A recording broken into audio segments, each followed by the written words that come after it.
सवाल दिया है, एक धारा स्रोत तथा एक वोल्टेज स्रोत समांतर क्रम में जुड़े हैं जैसा कि नीचे दिखाया गया है। Vs बराबर 12 वोल्ट तथा Is बराबर 3 एम्पीयर। प्रत्येक स्रोत द्वारा सप्लाई शक्ति ज्ञात करें। देखिए यहाँ पे एक ठो करंट सोर्स लगाया गया है। गोले के अंदर करंट का साइन मतलब कि तीर बनाया गया है तथा बाहर वोल्टेज दिखाया गया है। मतलब यह वोल्टेज डिपेंडेंट करंट सोर्स है। इससे 3 एम्पीयर की धारा निकल रही है, जबकि जो डिपेंडेंट वोल्टेज है वह 12 वोल्ट है। अतः यहाँ पर जो शक्ति सप्लाई की जा रही है वह 12×36 वाट।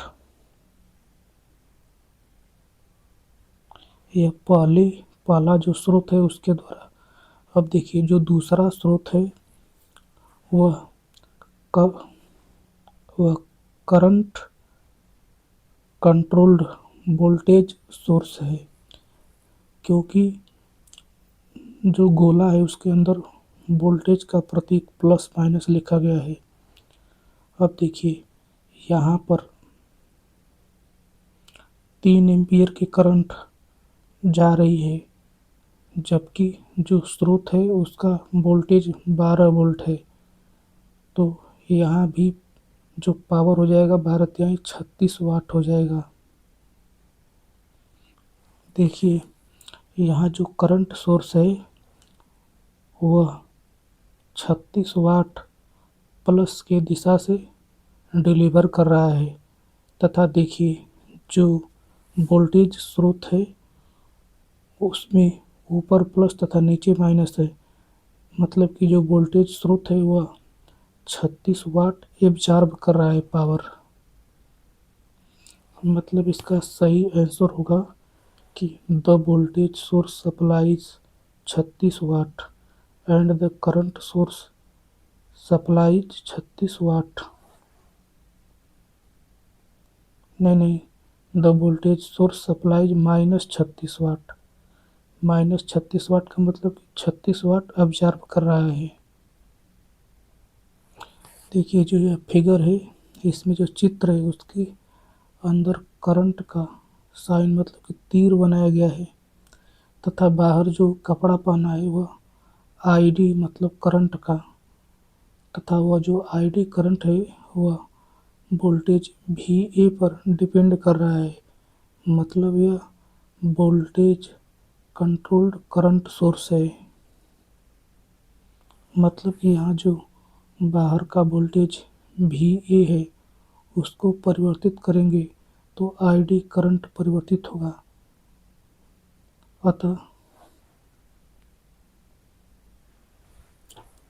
सवाल दिया है, जब कोई विद्युत धारा किसी चालक से होकर गुजरती है तो इसका तापमान बढ़ जाता है।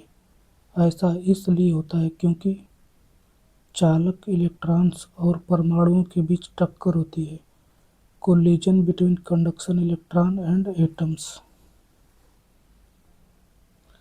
देखिए जो हमारे कंडक्टर होते हैं उसमें फ्री इलेक्ट्रॉन होते हैं तथा एक ठो एटम होते हैं। एटम को बड़ा गोला से, फ्री इलेक्ट्रॉन को छोटे गोले और तीर से दिखाया गया है। देखिए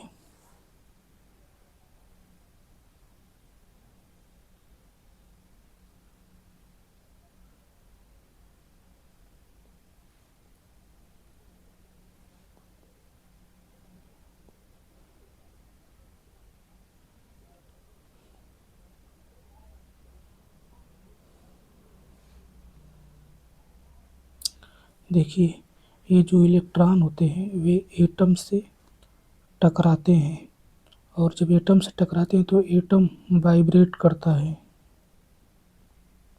देखिए इसी वजह से गर्मी पैदा होती है। It is harder for the electrons to follow increase in resistance as the temperature increases the atom vibrate. देखिए, यदि इस फार्म में करंट का डिस्ट्रीब्यूशन हो तो इसे रेशियो वाली फार्मूला से हल कर देंगे। I1 संबंधी I2 संबंधी I3 बराबर 1/R1 संबंधी 1/R2 संबंधी 1/R3। यहाँ पे सवाल दिया है R का वह मान जिसके लिए परिपथ A परिपथ B में अधिकतम शक्ति का स्थानांतरण होता है। देखिए, मैक्सिमम ट्रांसफर्ड थ्योरम यह होता है कि यदि कोई वोल्टेज सोर्स हो तथा उसके सीरीज में रेजिस्टेंस RS हो तथा RS के सीरीज में एक लोड लगा हो जिसका मान RL हो, तो मैक्सिमम पावर तभी सप्लाई होगी जब RS का मान RL के बराबर होगा। तो इस सर्किट में जो सर्किट A है वह RA देखिए, यहाँ इस परिपथ में जो 20 वोल्ट है वह सोर्स वोल्टेज है तथा 2 ओम जो है कि सोर्स रेजिस्टेंस है तथा यहाँ पे जो पूरा का पूरा सर्किट भी है वह लोड है। तो देखिए, जब RS का मान RL के बराबर होगा तो जो स्रोत का वोल्टेज है वह दोनों समान समान मात्रा में आधा आधा RS तथा RL के एक क्रॉस डिस्ट्रीब्यूट हो जाएगा। तो इसी तरह जो 20 वोल्ट सोर्स वोल्टेज है वह 10 वोल्ट 2 ओम के क्रॉस तथा 10 वोल्ट सर्किट बी के क्रॉस वोल्टेज का डिस्ट्रीब्यूशन हो जाएगा।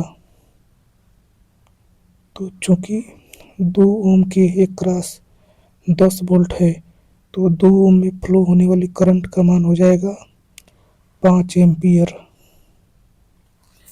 अब देखिए, यहाँ पे जो पार्ट बी सर्किट है उसके क्रॉस 10 वोल्ट है तथा जो देखिए लास्ट में जो एलिमेंट लगा है वहाँ पे 5 वोल्ट है। तो जो कैपेसिटर है उसके क्रॉस भी वोल्टेज 5 वोल्ट ही हो जाएगा क्योंकि पैरेलल में वोल्टेज समान होता है। तो ये देखिए, जब कैपेसिटर के क्रॉस वोल्टेज 5 वोल्ट है तो हम देख रहे हैं कि कैपेसिटर जो कि एक तरह से आर के सीरीज में ही जुड़ा हुआ है, तो बाकी का जो 5 वोल्ट होगा वह आर के क्रॉस हो जाएगा। मतलब कि यहाँ पे जो आर में करंट फ्लो होगी उसका मान हो जाएगा नहीं तथा हम जानते हैं कि इस पूरे सर्किट में जो करंट फ्लो कर रही है वह 5 एम्पियर की फ्लो कर रही है। तो यहाँ से आर बराबर हो जाएगा 10 माइनस 5 बटे के आई यानी 5 बटे के 5 यानी 1 ओम रेजिस्टेंस होगा आर का मान। देखिए, total electric power in A 3 phase circuit में टोटल इलेक्ट्रिक पावर बराबर होता है 3 गुणे के फेज वोल्टेज गुणे के फेज करंट गुणे के cos फाई अथवा करड़ी में 3 गुणे के लाइन वोल्टेज गुणे के लाइन करंट गुणे के cos फाई। सवाल यह है, determine the value of reactive power in volt ampere reactive of a circuit having power factor of 0.6 when the apparent power of the circuit is 120 volt ampere. देखिए, power triangle के बारे में, तो power triangle एक समकोण त्रिभुज होता है जिसमें जो बेस होता है वह रियल पावर होता है तथा जो परपेंडिकुलर होता है वह रिएक्टिव पावर को डिनोट करता है तथा जो कर्ल होता है हाइपोटेनियस वह एपारेंट पावर को डिनोट करता है। तो यहाँ से हम कह सकते हैं कि तथा जो बेस और हाइपोटेनियस है उसके बीच का कोण फाई होता है। तो यहाँ से हम कह सकते हैं कि Q बराबर यस इंटू साइन फाई।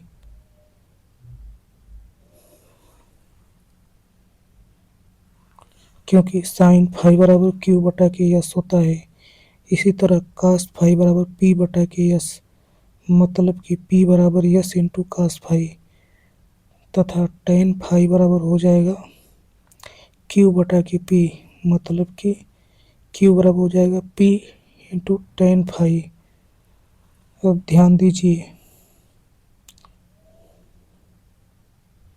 यहाँ ध्यान दीजिए कुछ इम्पोर्टेंट ट्रिग्नोमेट्रिक रेशियो, जैसे यदि फाई का मान 36.86 अंश हो तब कास फाई का मान 0.8 होता है, तथा साइन फाई का मान 0.6 होता है, तथा टेन फाई का मान 3/4 बोले तो 0.75 होता है।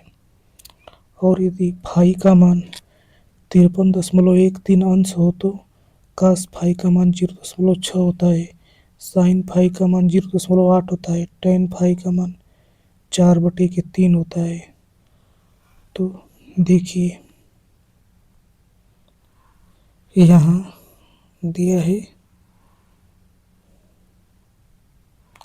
पावर फैक्टर का मान 0.6, तब देखिए फाई का मान हो जाएगा 53.13, क्योंकि कास फाई का मान दिया है 0.6। तब देखिए यहाँ से साइन फाई का मान 0.8 हो जाएगा, तथा हम जानते हैं Q बराबर होता है यस इंटू साइन फाई, यानी कि एपारेंट पावर में साइन फाई से गुणा कर देंगे, यानी 120 में 0.8 से गुणा कर देंगे तो 96 वोल्ट एम्पियर रिएक्टिव आ जाएगा। सवाल दिया है what will the peak value of alternating voltage in volt when the average value of the voltage is 140 volt. तो देखिए एवरेज वोल्टेज बराबर होता है 2Vm बटे के पाई, तथा RMS वोल्टेज बराबर होता है Vm बटा के करड़े में 2 साइनोसॉइडल अल्टरनेटिंग वोल्टेज के लिए। तो देखिए यहाँ पे भी एवरेज का मान 140 दिया है, तो यहाँ से Vm का मान हो जाएगा 140 गुणे के पाई बटे के 2, यानी कि Vm बराबर हो जाएगा 70 पाई। अब देखिए पाई का मान 3.14 रखेंगे तो हो जाएगा लगभग 220 वोल्ट पीक मान। सवाल दिया calculate the value of resonant frequency in kilo hertz of a tank circuit having capacitance of 0.01 milli farad and inductance of 0.01 milli henry. देखिए फ्रीक्वेंसी F बराबर होता है 1/2 पाई करड़ी में LC। देखिए पाई का मान 3.14, 2 पाई का मान 6.28, 1 बटे पाई का मान 0.318, 1 बटे के 2 पाई का मान 0.159, यानी कि यहाँ से देखिए यहाँ पे कैपेसिटेंस का मान दिया है 0.01 मिली फैराड, मतलब कि 10 के पावर -5 फैराड। इंडक्टेंस का मान 0.01 मिली हेनरी, मतलब कि 10 के पावर -5 हेनरी। तो यहाँ से हो जाएगा 1/2 पाई करड़ी में 10 के पावर -5 गुणे के 10 के पावर -5, यानी कि हो जाएगा 1/2 पाई गुणे के 10 के पावर -5, यानी कि 100/2 पाई किलो हर्ट्ज अब देखिए 100 का गुणा 0.159 में कर देंगे तो आ जाएगा 15.91 किलो हर्ट्ज। सवाल दिया है in a single phase RL series circuit if the current lags the supply voltage by an angle of 60, then the voltage across the inductor leads the supply voltage by an angle of। देखिए यहाँ पे RL series circuit बनाया गया है तथा इस पर इसको सप्लाई VS से जोड़ा गया है। देखिए हम सीरीज सर्किट में रेफरेंस करंट को लेते हैं तथा पैरेलल सर्किट में रेफरेंस वोल्टेज को लेते हैं। तो देखिए यहाँ पे जो करंट है वह सप्लाई वोल्टेज VS से 60 अंश लैग कर रहा है, तो यहाँ पे लैग करते हुए बनाया गया है। अब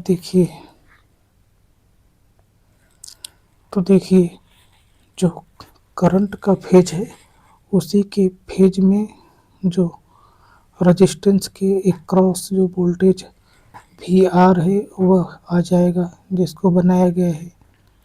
और देखिए जो रेजिस्टेंस के अक्रॉस वोल्टेज VR है उससे 90 अंश लीड करते हुए जो इंडक्टर के अक्रॉस वोल्टेज है वह हो जाएगा। तो यहाँ से हम देख रहे हैं कि जो इंडक्टर के अक्रॉस वोल्टेज है वह सप्लाई वोल्टेज से 30 अंश लीड कर रहा है।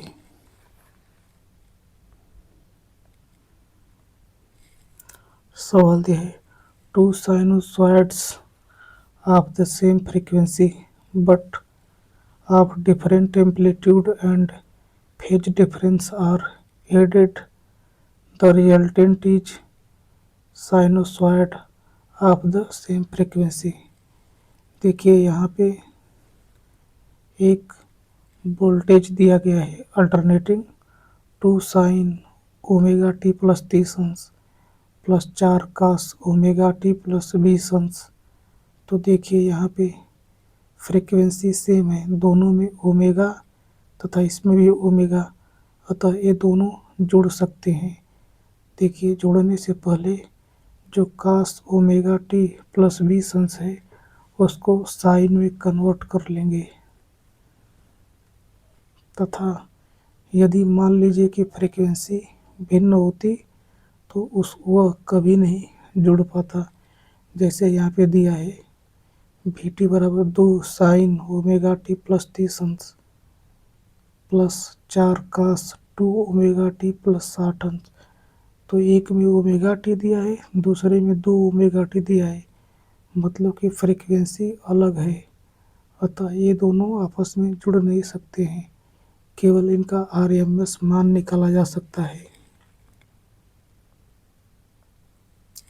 सवाल दिया है calculate the value of phase angle in degrees in a series RC circuit having a resistance of 50 ohm and a capacitive reactance of 86.6 ohm when supplied with a frequency of 50 hertz.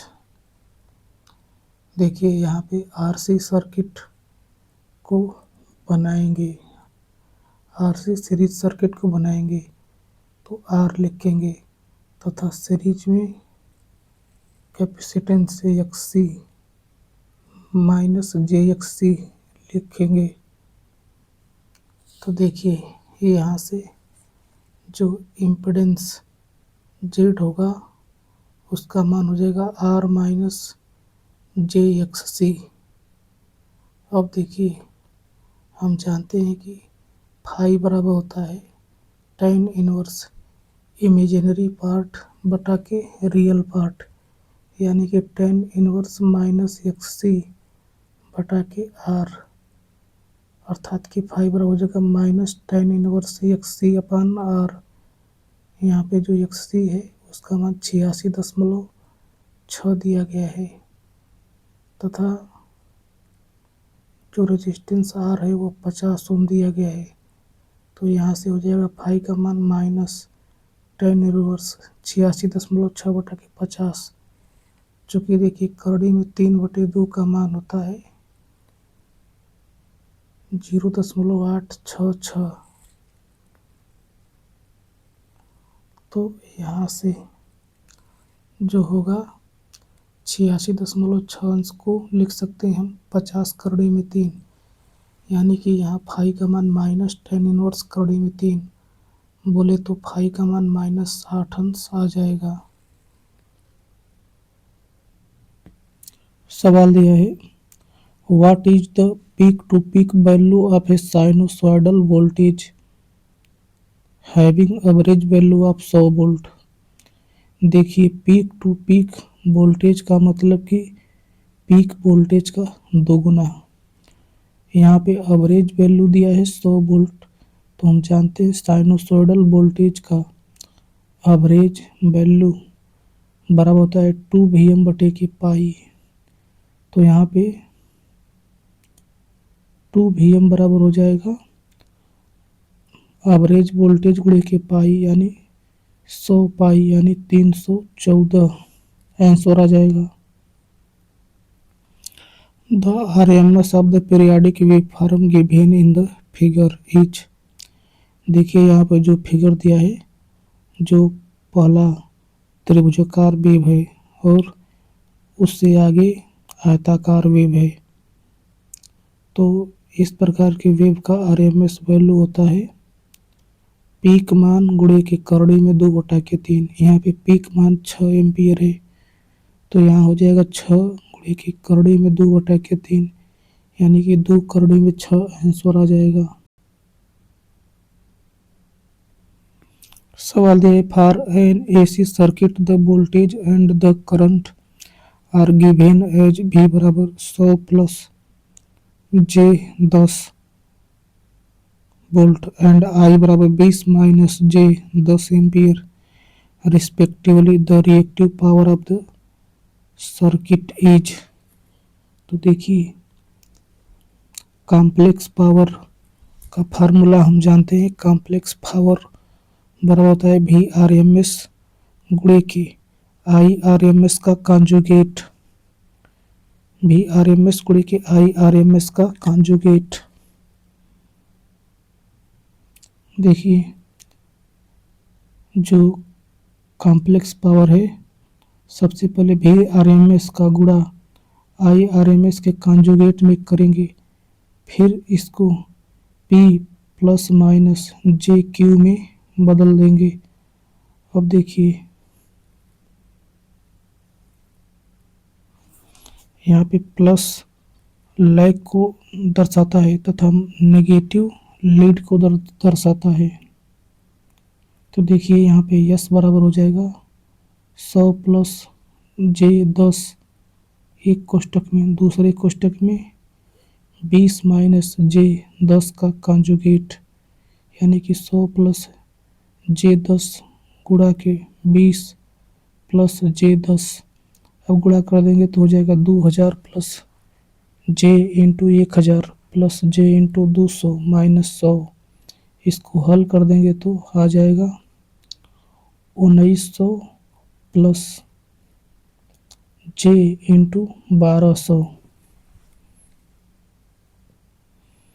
देखिए यहाँ पे yes बराबर P plus minus JQ से तुलना करने पर P का मान 1900 है जो कि रियल पावर है तथा Q का मान 1200 है जो कि रिएक्टिव पावर है। देखिए रिएक्टिव पावर इंडक्टिव के लिए पॉजिटिव होता है तो प्लस JQ आएगा तथा रिएक्टिव पावर कैपेसिटिव के लिए नेगेटिव होती है तो माइनस JQ आएगा। तो देखिए यहाँ पे हल करने पर आ रहा है 1900 प्लस J इंटू 1200। तो यहाँ पे जो JQ जो J इंटू 1200 आ रहा है वह पॉजिटिव आ रहा है, अतः यहाँ इंडक्टिव सर्किट होगा मतलब कि यहाँ आरएल सर्किट होगा। इसमें जो रजिस्टर है वह 1900 वोल्ट एम्पियर कंज्यूम कर रहा है तथा जो इंडक्शन है, जो इंडक्टिव है वह 1200 वोल्ट एम्पियर रिएक्टिव कंज्यूम कर रहा है। सवाल दिया है, which of the following statement is true about a parallel RLC circuit. तो inductive susceptance will be negative value. देखिए यहाँ पे पैरेलल आरएलसी सर्किट बनाया गया है जिसमें सप्लाई वोल्टेज अल्टरनेटिंग नेचर का दिया जा रहा है। यहाँ पे आईएस सप्लाई दिया जा रहा है तथा देखिए पैरेलल में सबसे पहले रेजिस्टेंस आर लगा हुआ है जिसमें अल्टरनेटिंग करंट आई आर जा रही है तथा इसके पैरेलल एक इंडक्टर लगा हुआ है जिसमें आई एल करंट जा रही है तथा इसका मान प्लस JXL है तथा उसके पैरेलल में एक कैपेसिटर लगा है जिसमें IC चार्जिंग करंट जा रही है जिसका वैल्यू माइनस JXC है। ध्यान दें, इंडक्टर के केस में प्लस JXL का प्रयोग करते हैं तथा कैपेसिटर के केस में माइनस JXC का यूज करते हैं। हम जानते हैं कि जो एडमिटेंस होता है वह रिएक्टेंस का उल्टा होता है। तो देखिए आर का एडमिटेंस 1/R बोले तो G हो जाएगा तथा प्लस JXL का एडमिटेंस 1/JXL हो जाएगा तथा जो माइनस JXC है इसका एडमिटेंस 1/-JXC हो जाएगा। ध्यान दीजिए 1/J माइनस का J हो जाता है तथा 1/-J प्लस J हो जाता है। तो यहाँ से हम देखिए 1/JXL को लिख सकते हैं माइनस J इंटू BL। हम जानते हैं कि 1/XL को BL लिख सकते हैं और फिर देखिए इसी प्रकार जो 1/-JXC है उसको प्लस का J BC हो जाएगा। देखिए हम जानते हैं कि 1/ के रिएक्टेंस को हम सस्पेक्टेंस बोलते हैं, मतलब कि जो इंडक्टर है उसका सस्पेक्टेंस नेगेटिव होगा तथा जो कैपेसिटर है उसका सस्पेक्टेंस पॉजिटिव होगा। देखिए इसी को हम एडमिटेंस के रूप में इस प्रकार लिख सकते हैं कि Y बराबर कैपिटल G प्लस J कोष्टक में BC माइनस BL कोष्टक बंद। यहाँ पे Y एडमिटेंस है पूरे RLC सर्किट का तथा G कंडक्टेंस है तथा BC कैपेसिटर का सस्पेक्टेंस है तथा BL इंडक्टर का सस्पेक्टेंस है। सवाल यह है the susceptance of the circuit given in the diagram is. देखिए यहाँ पे VT का मान 7 sin 16T दिया है तथा इसमें इंडक्टर 1/4 हेनरी तथा रेजिस्टेंस का मान 10 ओम तथा कैपेसिटर का मान 1/8 फैराड है। इसमें यहाँ पे सस्पेक्टेंस का मान पूछा है। तो देखिए हम जानते हैं कि y बराबर होता है g plus J B C minus J B L, अर्थात कि y बराबर g प्लस जे कोष्टक में B C minus B L कोष्टक बंद। देखिए हम जानते हैं कि जो बी सी होता है मतलब कि कैपेसिटर का सस्पेक्टेंस होता है वह कैपेसिटर के रिएक्टेंस का उल्टा होता है, यानी कि 1/XC। यहाँ पे हम जानते हैं कि XC बराबर होता है ओमेगा इंटू सी। तो यहाँ ओमेगा का मान 16 है तथा सी का मान 1/8 है, तो ओमेगा सी का मान हो जाएगा 2 हो जाएगा, यानी कि यहाँ बी सी बराबर 1/2। यहाँ पे XC का मान हो जाएगा 1/2, तो बी सी का मान हो जाएगा 1/2, यानी 2 आ जाएगा सस्पेक्टेंस। और देखिए अब देखिए बी एल का मान हम जानते हैं 1/XL।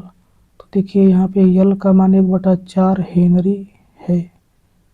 नहीं, देखिए बी एल बराबर 1/XL तथा XL बराबर हम जानते हैं ओमेगा एल। तो यहाँ ओमेगा का मान 16 है तथा एल का मान 1/4 हेनरी है। तो 16 में 1/4 का गुणा कर देंगे तो आ जाएगा 4,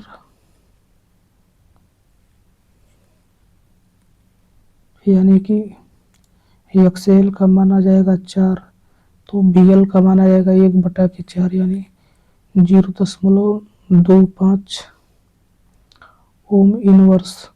तो देखिए हम जानते हैं कि पूरा टोटल सस्पेक्टेंस यानी बी नेट बराबर हो जाएगा BC माइनस BL, यानी 2 माइनस 1/4 यानी 7/4, यानी कि यहाँ टोटल सस्पेक्टेंस J इंटू 7/4 यस हो जाएगा।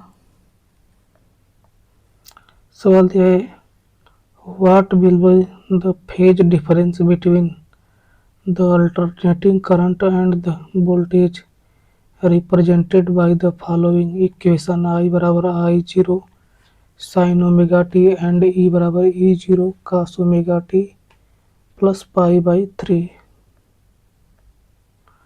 तो देखिए सबसे पहले जो कास को साइन में कन्वर्ट करेंगे तो हम लिख सकते हैं E बराबर E0 साइन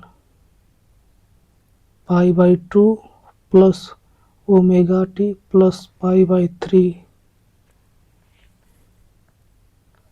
क्योंकि हम जानते हैं कि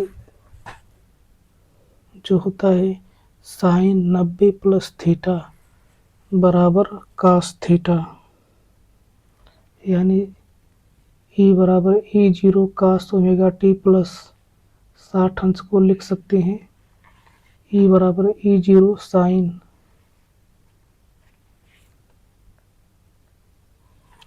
यानी कि E बराबर E0 sign omega T plus 150 अंश। तो यहाँ से देखिए जो करंट है वह वोल्टेज से 150 अंश लैग कर रहा है। सवाल दिया है an inductor is supplied from A sinusoidal voltage source. The magnetic field energy in the inductor change from peak value to minimum value in 10 millisecond. The supply frequency is, देखिए जो सप्लाई हो रहा है वह साइनोसॉइडल है, तो सबसे पहले साइनोसॉइडल का फिगर बनाएंगे।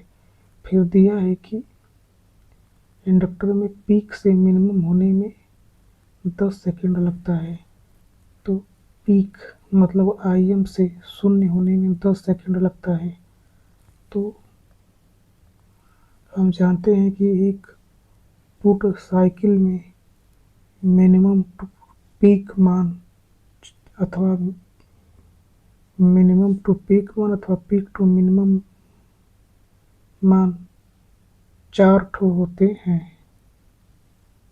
यानी कि पूरी मतलब कि पूरी एक साइकिल में इस हिसाब से 40 सेकंड का समय लगेगा, 40 मिली सेकंड का समय लगेगा।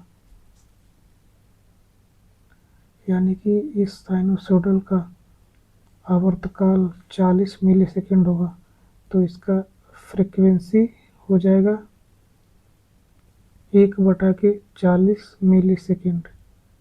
यानी कि 1/40 गुणे के 10⁻³ हर्ट्ज। तो देखिए 10⁻³ ऊपर चला जाएगा तो 10⁻³ यानी 1000 आ जाएगा। 1000/40 हर्ट्ज। तो 1000 में 40 का भाग करेंगे तो 25 हर्ट्ज आ जाएगा फ्रीक्वेंसी। सवाल दिया है, in the circuit shown in the figure below it is desired to have a constant direct current IT through the ideal inductor L. The nature of the voltage source Vt must be an ideal impulse। देखिए यहाँ पे IT जो है कि step signal है। देखिए यहाँ से VL बराबर हो जाएगा L इंटू DIT/dt। मतलब कि जब इसका डिफरेंशिएशन करेंगे तो इम्पल्स सिग्नल आएगा। जैसे देखिए इम्पल्स का यदि इंटीग्रेट करेंगे तो स्टेप सिग्नल आएगा, और स्टेप का इंटीग्रेशन करेंगे तो रैंप आएगा, और रैंप का इंटीग्रेशन करेंगे तो पैराबोलिक सिग्नल आएगा। अब देखिए पैराबोलिक का डिफरेंशिएशन करेंगे तो रैंप आएगा, रैंप का डिफरेंशिएशन करेंगे तो स्टेप आएगा, स्टेप का डिफरेंशिएशन करेंगे तो इम्पल्स आएगा। देखिए जो IT है उसका अगर डिफरेंशिएशन कर देंगे तो VL आएगा, क्योंकि VL बराबर होता है L इंटू DI/dt। तो ध्यान दें, जब IT जो है कि स्टेप सिग्नल है, इसका यदि डिफरेंशिएशन करेंगे तो इम्पल्स के रूप में वोल्टेज आ जाएगा। देखिए AC में दो तरह के सर्किट होते हैं, एक तो सीरीज रेजोनेंस सर्किट, दूसरा पैरेलल रेजोनेंस सर्किट। देखिए सीरीज रेजोनेंस सर्किट में रजिस्टर, इंडक्टर तथा कैपेसिटर सीरीज में कनेक्ट होता है, तथा पैरेलल रेजोनेंस सर्किट में रजिस्टर, इंडक्टर, कैपेसिटर पैरेलल में कनेक्ट होता है। अब देखिए रेजोनेंस की अवस्था में इम्पीडेंस की बात करें तो सीरीज सर्किट में मिनिमम होता है, मतलब कि लगभग जो रेजिस्टेंस होता है उसके बराबर होता है, तथा पैरेलल सर्किट में रेजोनेंस की अवस्था में इम्पीडेंस की बात करें तो मैक्सिमम होता है। Theoretically infinite in ideal condition, मतलब कि आइडियल स्थिति में अनंत होता है। अब देखिए रेजोनेंस की अवस्था में सीरीज रेजोनेंस सर्किट में जो करंट होता है वो मैक्सिमम होता है, लगभग I बराबर V/R के, तथा पैरेलल रेजोनेंस सर्किट में करंट की मान मिनिमम होता है, ideally 0 in the main branch. अब देखिए वोल्टेज की बात करें तो सीरीज रेजोनेंस सर्किट में वोल्टेज अक्रॉस L अथवा C can be significantly higher than the source voltage due to resonance। तथा पैरेलल रेजोनेंस सर्किट में वोल्टेज अक्रॉस एल अथवा C equal to the source voltage, मतलब जो सोर्स का voltage होता है लगभग उसी के समान होता है पैरेलल रेजोनेंस सर्किट में। अब देखिए इफेक्टिव इम्पीडेंस की बात करें तो सीरीज आरएलसी सर्किट में जो इफेक्टिव इम्पीडेंस होता है वह आर के बराबर होता है। तथा पैरेलल रेजोनेंस सर्किट में बात करें इफेक्टिव इम्पीडेंस का तो जेड बराबर होता है एल बटा के सी इंटू आर, अथवा जेड बराबर एल बटे के आर सी होता है। अब देखिए रेजोनेंस की अवस्था में आरएलसी सीरीज सर्किट में रेजोनेंट फ्रीक्वेंसी एफ जीरो की बात करें तो 1/2 पाई करोड़ी में एलसी होता है। तथा पैरेलल रेजोनेंस सर्किट में भी 1/2 पाई करोड़ी में एलसी होता है।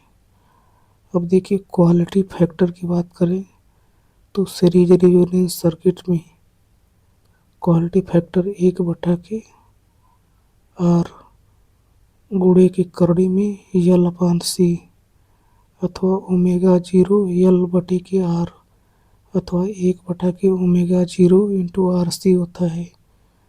तथा quality factor parallel resonance circuit में बात करें तो क्यू बराबर आर इंटू करोड़ी में सी बटे के एल, अथवा आर बटे के ओमेगा जीरो इंटू एल, अथवा omega zero into R into सी।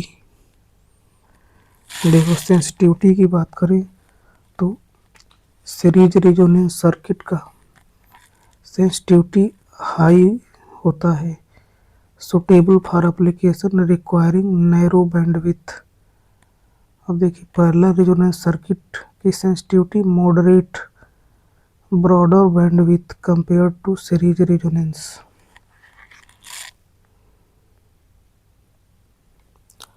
देखिए बैंडविड्थ की बात करें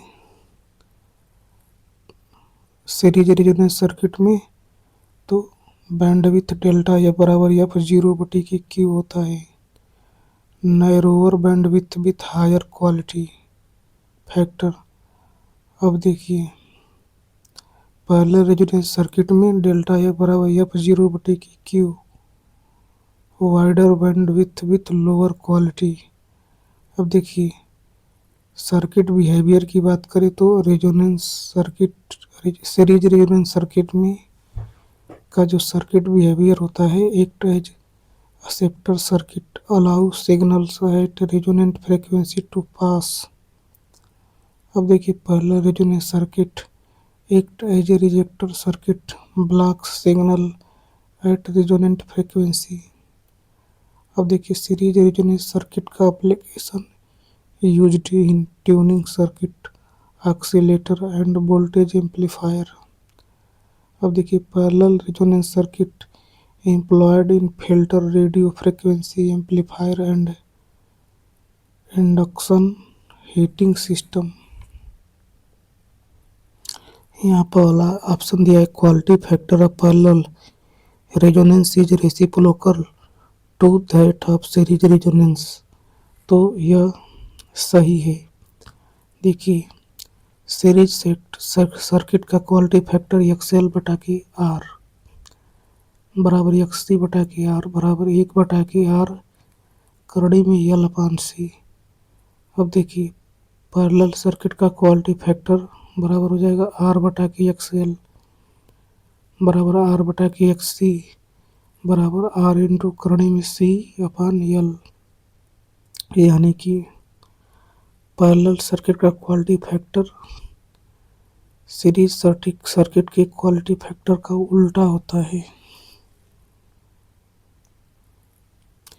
देखिए रेजोनेंस सीरीज सर्किट में जो वोल्टेज होता है वह मैग्नीफाई होता है क्योंकि सीरीज में होने के कारण करंट कांस्टेंट होता है।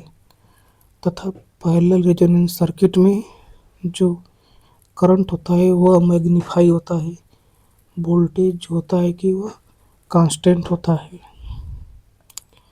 सवाल दिया है, in an RL series circuit the phase difference between applied voltage and circuit current will increase if XL is increased। देखिए आरएल सीरीज सर्किट का सबसे पहले फिगर बनाएंगे तो यहाँ देखिए आर है, फिर देखिए इंडक्टर का जो है वो प्लस जे एक्सएल होगा रिएक्टेंस, तो यहाँ पे प्रतिबाधा जेड बराबर लिख सकते हैं आर प्लस जे एक्सएल।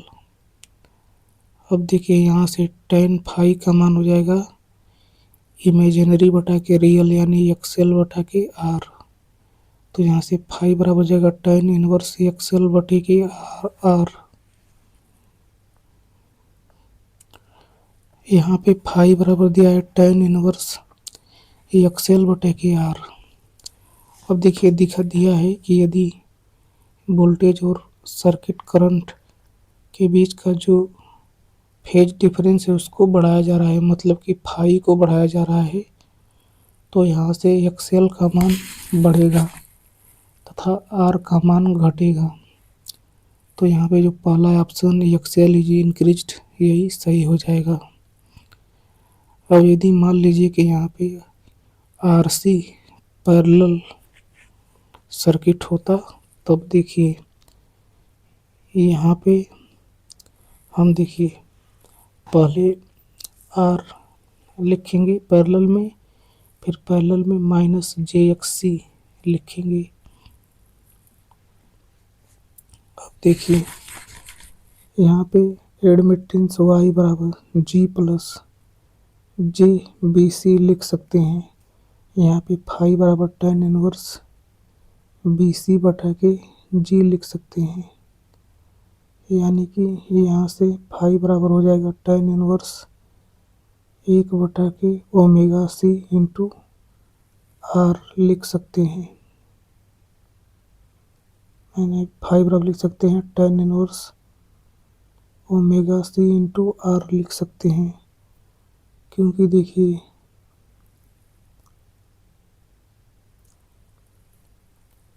जो बी सी है वह ओमेगा सी के बराबर होगा तथा एक बटा जी आर के बराबर होगा।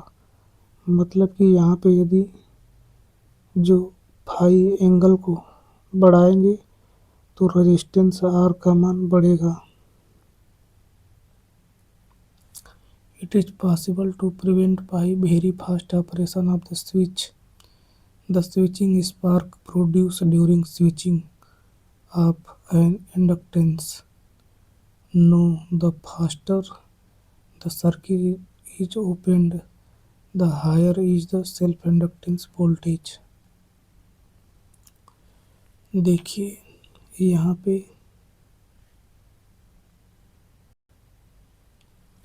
एक इंडक्टर लगा हुआ है, एक सप्लाई से जुड़ा हुआ है, और देखिए यहाँ पे एक स्विच लगा है तथा स्विच बंद है। तो मान लीजिए कि बहुत तेज़ी गति से स्विच को ओपन करते हैं तो क्या होगा, तो देखिए जब मतलब t बराबर जीरो लगभग t बराबर 0 सेकेंड में स्विच को ओपन करते हैं तो देखिए हम जानते हैं कि v बराबर होता है L D I upon D T, मतलब कि यहाँ पे डी टी का मान लगभग शून्य होगा, तो वोल्टेज का मान अनंत हो जाएगा, इनफाइनाइट हो जाएगा, जिससे स्पार्क होगा, चिंगारी होगा। देखिए इसी चिंगारी को ख़त्म करने के लिए कंपनसेटिंग वाइंडिंग अथवा इंटरपोल का यूज किया जाता है।